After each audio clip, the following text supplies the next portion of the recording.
আমরা এখানে জিওমেট্রিক্যাল আইসোমারের কিছু ট্রিক্স শিখব কি করে আমরা কোনো কম্পাউন্ড দিয়ে দিলে খুব সহজে জিওমেট্রিক্যাল আইসোমার বার করে দিতে পারবো। প্রথমে একবার একটু জেনে নেওয়ার চেষ্টা করি জিওমেট্রিক্যাল আইসোমারটা বেসিক্যালি কী জিনিসটা। জিওমেট্রিক্যাল আইসোমার আমরা সিস ট্রান্স আইসোমারকে বলতে পারি অথবা জেড ই আইসোমারকে বলতে পারি। ওকে, সিস জিনিসটা কি? মনে করো কোনো কার্বন দুটো CH3 গ্রুপ সেম দিকে দিলাম, CH3 বলে না, যে কোনো গ্রুপ একই গ্রুপ যদি সেম সাইডে থাকে with respect to the double বন্ডের রেসপেক্টে যদি একই দিকে থাকে তখন তাকে আমরা সিস আইসোমার বলি, এবং ডবল বন্ডের রেসপেক্টে যদি তার অপোজিট দিকে থাকে তখন আমরা তাকে ট্রান্স আইসোমার বলি। Okay, so this cis and trans isomer এটাকে বলা হয় geometrical isomer. Same group same সাইডে থাকলে তখন তাকে আমরা বলবো সিস, আর সেম গ্রুপ অপোজিট সাইডে থাকলে ডবল বন্ডেড রেসপেক্টে তাকে ট্রান্স বলবো। ইজেড আইসোমারটা একটু আলাদা, সেম গ্রুপ নাও হতে পারে কিন্তু সেম পাইরিটি গ্রুপ হতে হবে। যেমন মনে করো আমি এইরকম একটা ছবি আঁকলাম, ওকে, সিস ট্রান্সের সঙ্গে জেড ইটা গুলিয়ে ফেলবে না। হ্যাঁ, জেডটা সিসের মতনই, কিন্তু এখানে হওয়া দরকার সেম গ্রুপ থাকা দরকার, আর এখানে হলো সেম অর্ডারের গ্রুপ থাকতে হবে সেম সাইডে, আর এখানে সেম গ্রুপ অপোজিট সাইডে থাকতে হয়, এখানে সেম অর্ডারের গ্রুপ অপোজিট সাইডে থাকবে। এটাই ডিফারেন্স। যেমন দেখো এই কম্পাউন্ডটার দিকে যদি তাকাও তাহলে দেখতে পাবো এই ডবল বন্ডের এই সাইডটা চলে আসে, লেফট সাইডে হাইড্রোজেন আছে, CH3 আছে। ওয়েটের দিক থেকে কার বেশি? CH3 ওয়েটটা বেশি, তার মানে এটা 1 নম্বর, এটা 2 নম্বরে। এই দিকটা চলে এসো, এই দুজনের মধ্যে কার বেশি? এখানে দুটো কার্বন আছে, এখানে একটা কার্বন, সুতরাং পাইরিটি অর্ডার এটা 1 হবে, এটা 2 হবে। তাহলে দেখো সেম পাইরিটি অর্ডার যদি আমরা তাকাই তাহলে কি আছে? সেম দিকে রয়েছে, কারণ উপর দিকটাও 1 রয়েছে, এটাও 1 রয়েছে, সো এটাকে বলবো আমরা জেড আইসোমার। ওকে, যদি আজকে তোমাকে এরকম একটা দিয়ে বলি এখানে গ্রুপটা সেম হতে পারে নাও পারে, এটা কোনো ম্যাটার করে না, সেম পাইরিটিটা হতে হবে। যদি সেম অর্ডার বা সেম পাইরিটি গ্রুপ যদি সেম সাইডে থাকে তখন জেড আইসোমার, আর সেম পাইরিটি গ্রুপ যদি অপোজিট সাইডে থাকে তখন ই আইসোমার। মনে করো তোমাকে এই কম্পাউন্ডটা বলেছে এটা কি আইসোমার, জেড না ই? তো হাইড্রোজেন এবং CH3 মধ্যে কার পাইরিটি বেশি? CH3, এটা 1, এটা 2। সিমিলারলি হাইড্রোজেন আর CH3 মধ্যে CH3 পাইরিটি বেশি, এটা 1, এটা 2। তো সেম পাইরিটি গ্রুপ দেখো একগুলো ডবল বন্ডের রেসপেক্টে সেম সাইডে রয়েছে, তাই না? তাই জন্য এটাকে বলবো জেড আইসোমার। বা মনে করো আমি আর একটা এক্সাম্পল নিচ্ছি, মনে করো এখানে CH3, এখানে C2H5 নিলাম, আর এখানে Br নিলাম, এখানে H নিলাম। সো বলো এখানে একটা কার্বন, এখানে দুটো কার্বন, তো এই দুজনের মধ্যে কার পাইরিটি বেশি? নিচেরটা, এটা 1 দিলাম, এটা 2।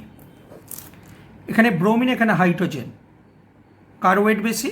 ব্রোমিনের ওয়েট বেশি, তার মানে এটা 1, এটা 2। তাহলে সেম পাইরিটি গ্রুপ অপোজিট সাইডে রয়েছে, সেম পাইরিটি গ্রুপ বা সেম অর্ডারের গ্রুপ যদি অপোজিট সাইডে থাকে তাকে ই আইসোমার বলবো, আর সেম পাইরিটি গ্রুপ যদি সেম সাইডে থাকে তখন তাকে জেড আইসোমার বলবো। সো এটা অপোজিট সাইডে আছে, so this isomer is a E isomer. So আমরা জিওমেট্রিক্যাল আইসোমার মানে বুঝতে পেরেছি মূলত আমার কাছে সিস ট্রান্স অথবা জেডি আইসোমার। এখন কোনো স্ট্রাকচার দিয়ে দিলে কতগুলো কোন আইসোমার হবে, হাউ ডু ইউ ফাইন্ড? কী করে তুমি বার করবে? তার জন্য তোমাকে একটা ট্রিক্স দিচ্ছি।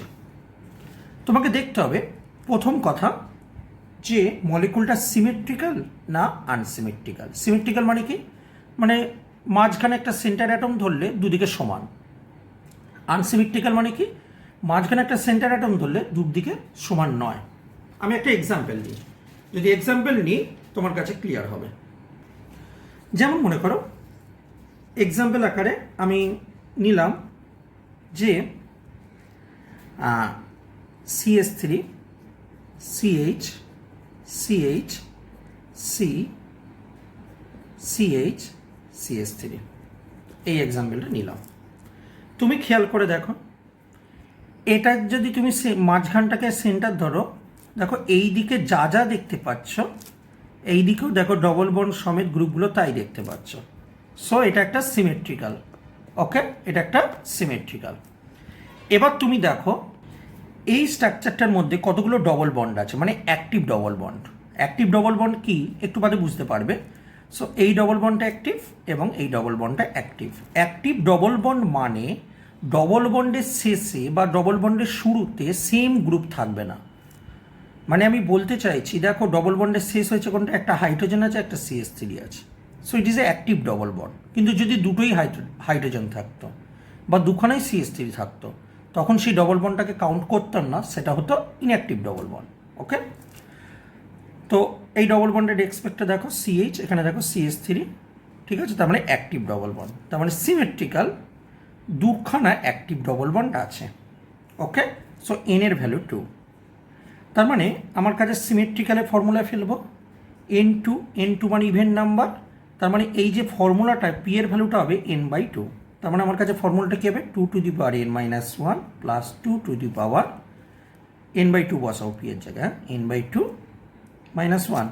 এবার এনের জায়গায় 2 বসিয়ে দাও, তার মানে 2 টু দি পাওয়ার 2 - 1, 2/2 - 1 মানে 1, 2 টু দি পাওয়ার 0 মানে এটা 2, 2 টু দি পাওয়ার 0 মানে কত, 1 মানে 3টে।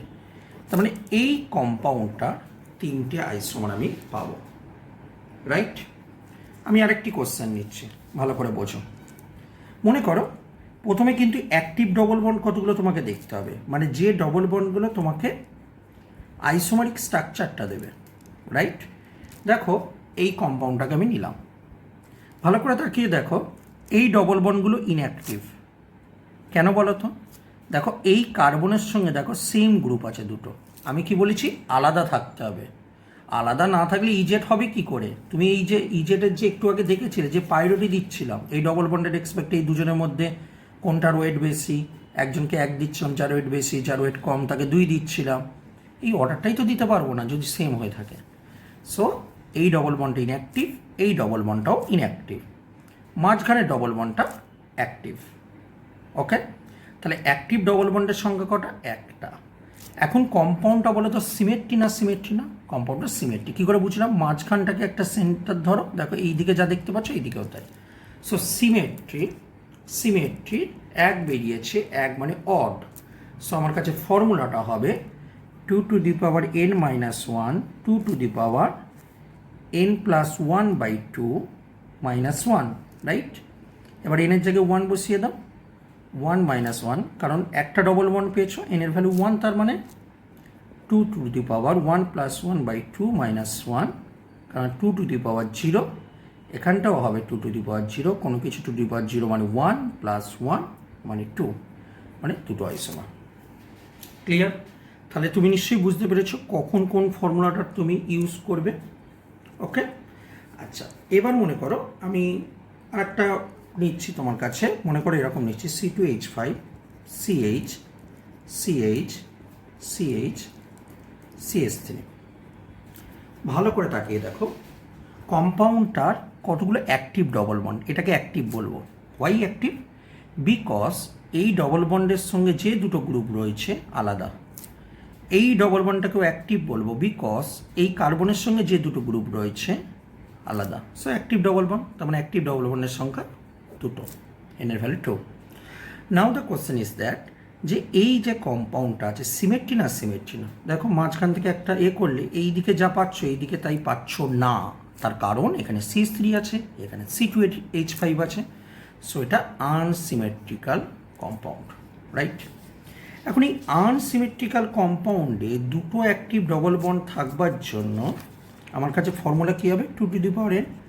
So 2 to the power 2 that is 4। ওকে, তাহলে বার করে দিতে পারলাম। এখানে একটা কথা বলা দরকার, আর একটা পয়েন্ট তুমি মনে রাখবে, যদি কোনোদিন পরীক্ষা দেখো অ্যালিন সিস্টেম দিচ্ছে, অ্যালিনকে একটা ডবল বন্ডের মতনই বিহেভ করবে যখন তার মধ্যে দুটো মানে তিনটে ডবল বন্ড পাশাপাশি থাকবে, তাকেই তো আমরা অ্যালিন বলি। অ্যালিন কাকে বলে? এরম জাতীয় জিনিসটাকে অ্যালিন বলে। তো যদি কোনো জায়গায় দেখো এরম পরপর তিনটে ডবল বন্ড আছে, তার মানে এটাকে অ্যালিন সিস্টেম, আর অ্যালিন সিস্টেমে একটা ডবল বন্ডের মতনই বিহেভ করে। তুমি পরীক্ষায় এরকম দিয়ে দেয় অনেক সময়, তুমি যেন কনফিউশন হয়ে অতগুলো ডবল বন্ড আছে বলে ভেবে নিও না। এক্সাম্পল দিচ্ছি, মনে করো তোমাকে বললো CH3CH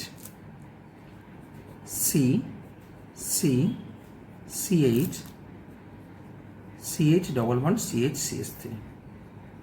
ভালো করে খেয়াল করে দেখো, এটা হলো অ্যালিন সিস্টেম। তোমাকে দেখে চিনতে হবে, কিন্তু আমি তোমাকে অ্যালিন সিস্টেমের কন্ডিশনটা বলে দিয়েছি।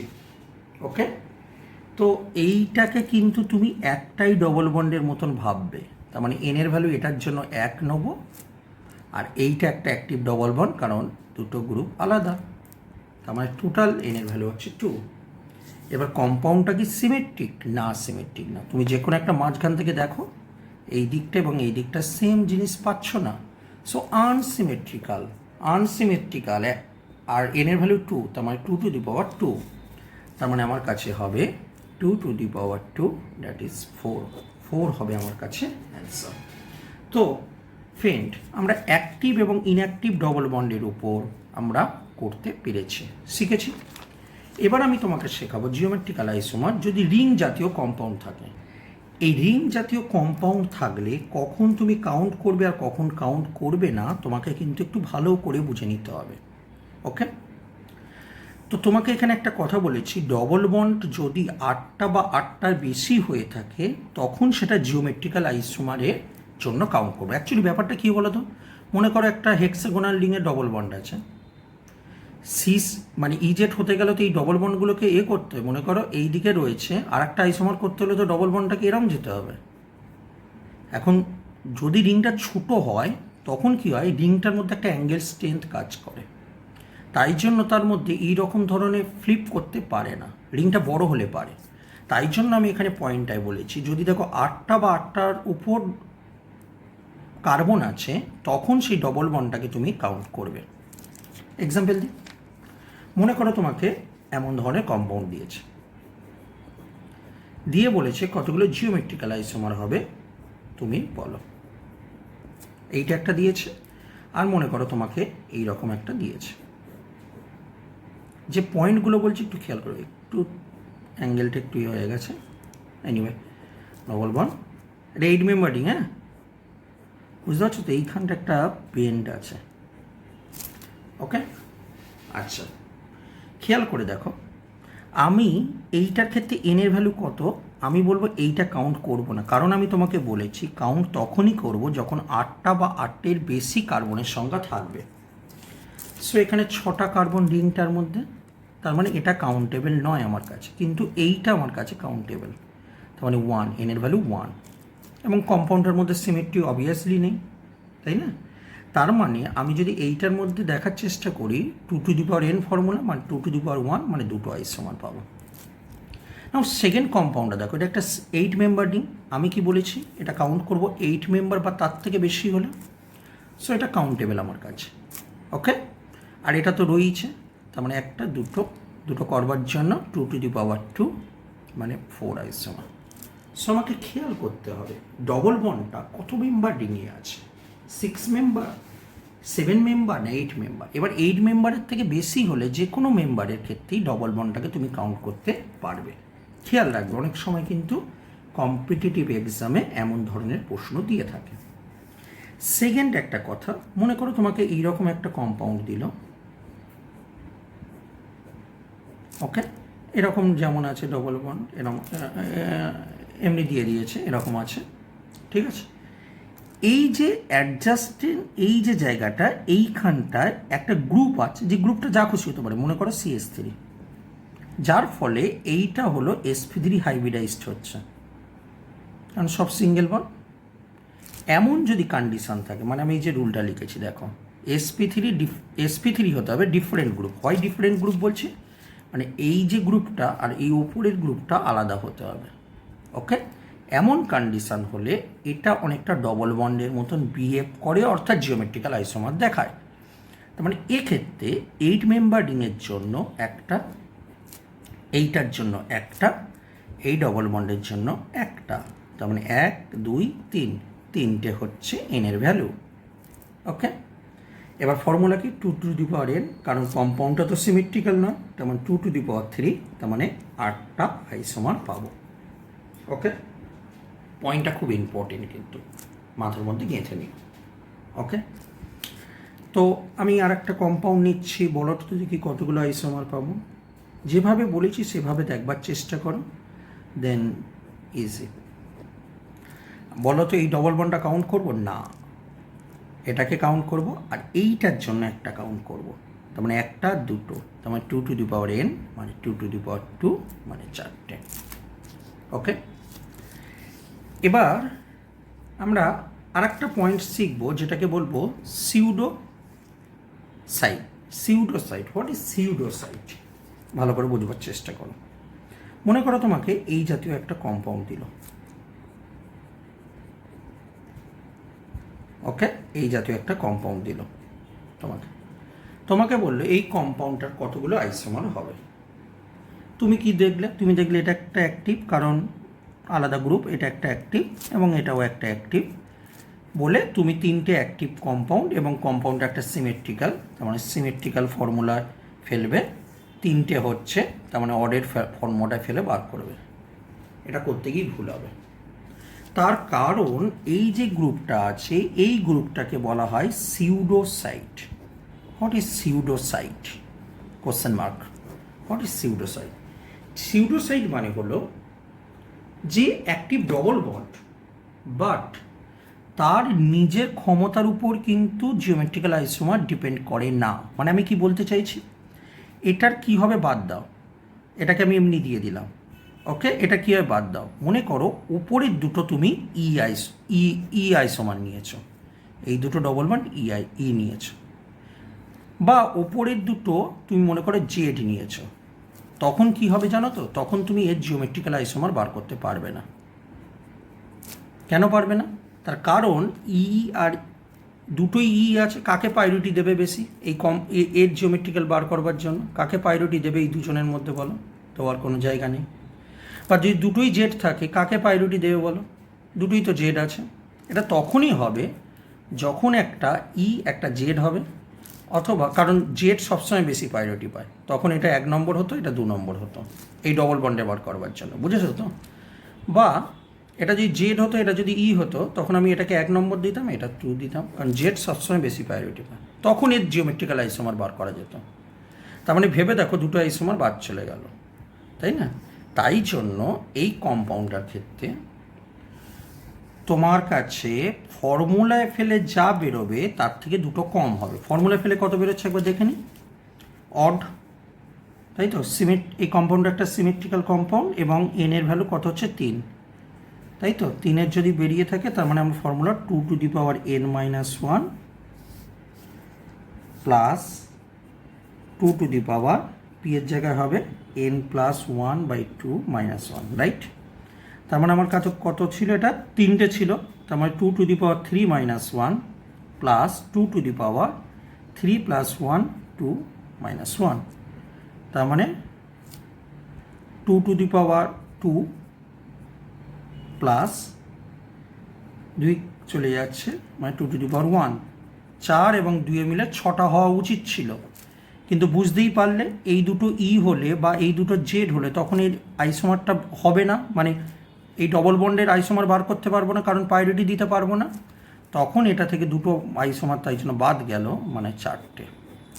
ওকে, সো এই জাতীয় জিনিসটাকে বলা হয় সিউডোসাইট। সিউডোসাইট দিয়ে কিন্তু কোশ্চেন দিতে পারে। সো আরেকটা কথা বলতে পারি যে যদি কোনো দিন রিংয়ের মধ্যে দুটো গ্রুপ থাকে, সে দুটো গ্রুপ সেম হতে পারে, আলাদা হতে পারে, ঠিক আছে? এই দুটো গ্রুপ এইখানে থাকতে পারে, এইখানে থাকতে পারে, এই দুটো গ্রুপ দুটো যেখানে খুশি থাকতে পারে। দুটো গ্রুপ যদি থেকে থাকে তখন অলওয়েজ আমরা দুটো আইসোমার পাবো, তার কারণ একটা হলো ই আইসোমার, একটা জেড আইসোমার, যদিও তার মধ্যে কিন্তু ডবল বন্ড নেই। ওই কনসেপ্টটা কীরকম কনসেপ্ট বলো তো? এই কনসেপ্টটার মতো, এই যে আমি তোমায় বললাম না, ওকে, তো sp3 হাইব্রিডাইজড হলে দুটো গ্রুপ যেই থেকে থাকে তখন তার মধ্যে 2^1 মানে দুটো আইসোমার সবসময় পাবো। সো এই কনসেপ্টটাকে একটু খেয়াল করবার চেষ্টা করো, এই ফর্মুলাগুলোকে একটু মেমোরাইজ করবার চেষ্টা করো, দেন যে নিউমেরিক্যালগুলো আমরা করব বা প্রবলেমগুলো করব সেটা সহজে করতে পারবে। দেখো আমরা কতগুলো নিউমেরিক্যাল এবার নেবো, ঠিক আছে? ফর্মুলাটা মাথার মধ্যে রাখবে, নিউমেরিক্যাল নেবো।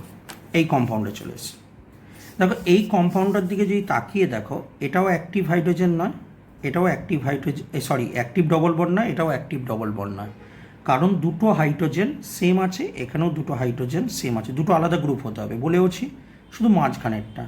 তার মানে এনের ভ্যালু এখানে 1, রাইট? তাহলে এনের ভ্যালু যদি এখানে 1 হয়ে থাকে এবং কম্পাউন্ডটার দিকে তাকিয়ে দেখো একটা সিমেট্রিক্যাল কম্পাউন্ড, তাহলে সিমেট্রিক্যাল কম্পাউন্ডে এনের ভ্যালু অড মানে 1। তার মানে এই ফর্মুলাটা ফেলে দাও, 2^n-1 প্লাস 2p-1, পি এর জায়গায় কত হবে n+1/2 -1, রাইট? এখানে এনের ভ্যালু 1 1 প্লাস 2^1+1, ওকে? তার মানে 2^0, এটাও কত হবে, দুই দিকে কেটে যাচ্ছে, 1 - 1 মানে 0, মানে 1 + 1 মানে 2, তার মানে এটার জন্য দুটো আইসোমার পাবো, মানে অপশান এ হবে অ্যান্সার। ওকে, নেক্সট কোশ্চেনটা চলে এসো। দেখো এই ডবল বন্ডগুলো কিন্তু অ্যাক্টিভ নয়, সরি এই ডবল বন্ডটা অ্যাক্টিভ নয়, কিন্তু এটা অ্যাক্টিভ, এটাও অ্যাক্টিভ। তাহলে অ্যাক্টিভ ডবল বন্ডের সংখ্যা কত? দুটো।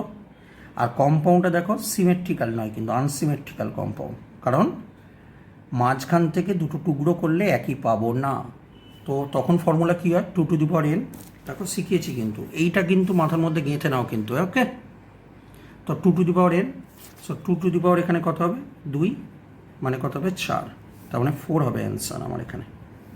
নেক্সট কোশ্চেনটা চলে এসো। দেখো এই কোশ্চেনটার দিকে তাকাও ভালো করে, অ্যাক্টিভ ডবল বন্ড কতগুলো বার করবো? এটা একটা অ্যাক্টিভ ডবল বন্ড, এটা একটা অ্যাক্টিভ ডবল বন্ড, তার মানে দুটো অ্যাক্টিভ ডবল বন্ড, 2^2 মানে 2^2 মানে 4, তার মানে 4 হবে অ্যান্সার, সি হবে অ্যান্সার। এইটার ক্ষেত্রে চলে এসো, এটার ক্ষেত্রে দেখো অ্যাক্টিভ ডবল বন্ড কটা আছে তুমি বোঝার চেষ্টা করো আগে, ঠিক আছে? অ্যাক্টিভ ডবল বন্ডের সংখ্যা দেখো দুটো আছে, ওকে? সো অ্যাক্টিভ ডবল বন্ডের সংখ্যা যদি দুটো হয়ে থাকে এবং কম্পাউন্ডটা দেখো symmetrical compound, okay? So symmetrical compound active double বন্ডের সংখ্যা দুটো, ওকে? এই হলো ফর্মুলা। সো 2 ফর্মুলা কি n-1 প্লাস 2n/2 -1, তাই তো ফর্মুলা। দেখো পি এর জায়গায় দুটো বেরিয়েছে, তার মানে ইভেন n/2, ওকে? তার মানে 2 - 1 প্লাস 2^2/2 -1,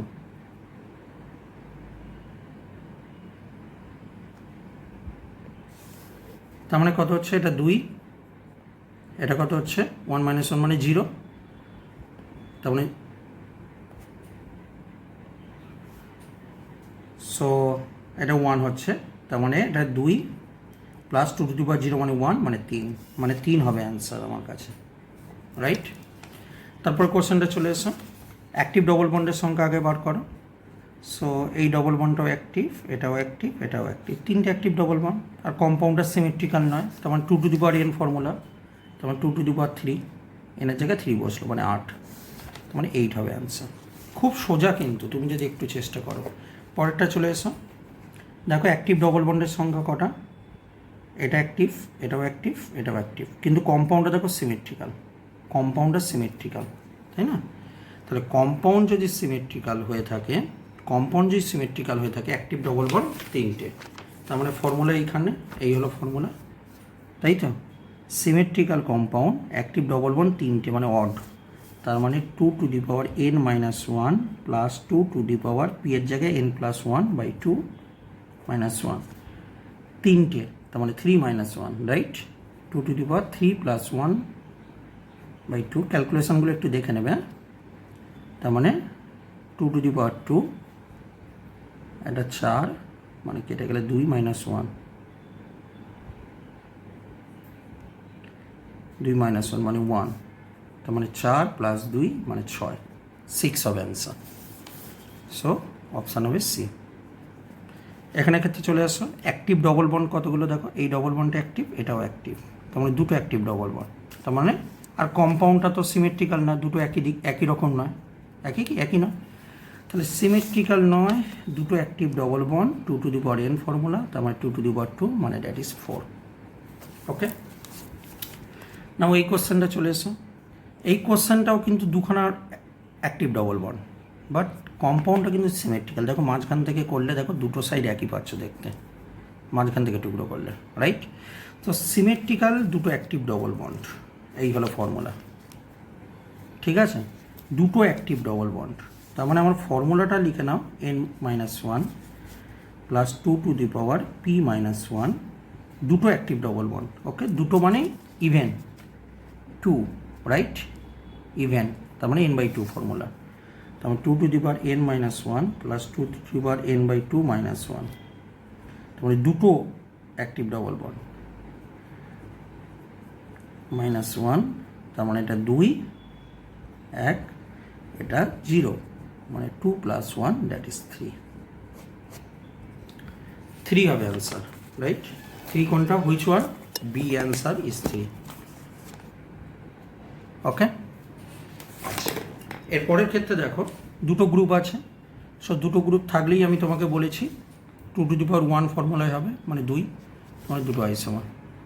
ওকে, দুটো গ্রুপ আছে, এবং দুটো গ্রুপ থাকবার জন্য 2 অ্যান্সার। একই রকম দুটো গ্রুপ আছে, 2 অ্যান্সার। ওকে, এখানেও দুটো গ্রুপ আছে, তার মানে 2 অ্যান্সার। ইভেন এখানেও দুটো গ্রুপ আছে, তার মানে এখানেও 2 অ্যান্সার হবে।